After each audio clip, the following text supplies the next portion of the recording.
I'm standing in an open park-like area that's enclosed by the present-day architectural complex of the mansion house, and behind me is an enormous tree. The perfectionists of the Oneida community were very interested in beautifying the world around them. They believed, at first at least, that this would be the beginning of a new Eden. This would be the beginning, this was where heaven would come down and radiate outward. Now, given their interest in reading, their intellectuality, these folks were particularly interested in reading about how to beautify the environment, and they were knowledgeable about a whole body of writing that was the very beginning of landscape architecture in American letters at that time. During the 1840s, most landscape architecture literature was written by a man named A.J. Downing.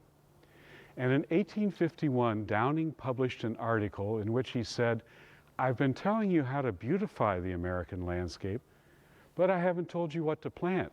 Now I will. I recommend that you plant the American tree called the tulip tree." A perfectionist reading this in 1851 planted this tulip tree behind me, and it has been standing its watch over the mansion house ever since. It is officially the largest tulip tree in the state of New York. Now, the building behind me was built in 1863. We call it the Tontine. And it was built for an interesting emphasis in perfectionist living having to do with women's equality. The notion that men and women should mingle in everything in the Oneida community led to a practical kind of equality in which the perfectionists increasingly saw that they were bettering women's lives and increasingly took pride in it. They wanted to continue that. They began looking at what they could correct, and they believed that the hardest part of a married woman's life was what was called Blue Monday, that is to say, laundry day. They believed that the low point of a married woman's life was doing the family laundry. Consequently, in the Oneida community, from a fairly early time, men and women worked together. They drew lots. There were an equal number of men and women. Men and women worked together to do the entire commune's laundry every week. As they began to make more money from traps, the next stage in bettering women's lives in terms of laundry has to do with the building behind me, the Tontine. When they built it in 1863, it was primarily to house two enormous steam-driven washing machines.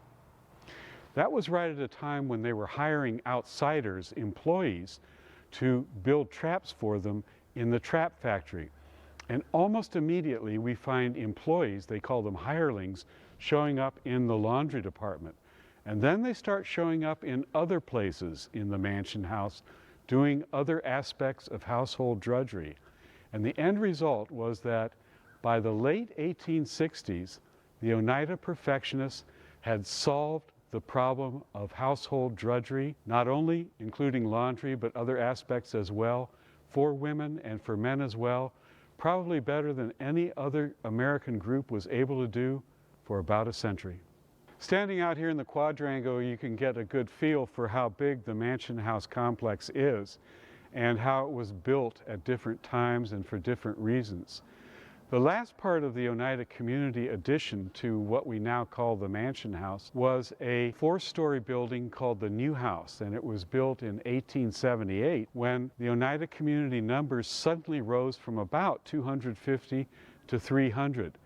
The Oneida community maintained a satellite community in Wallingford, Connecticut.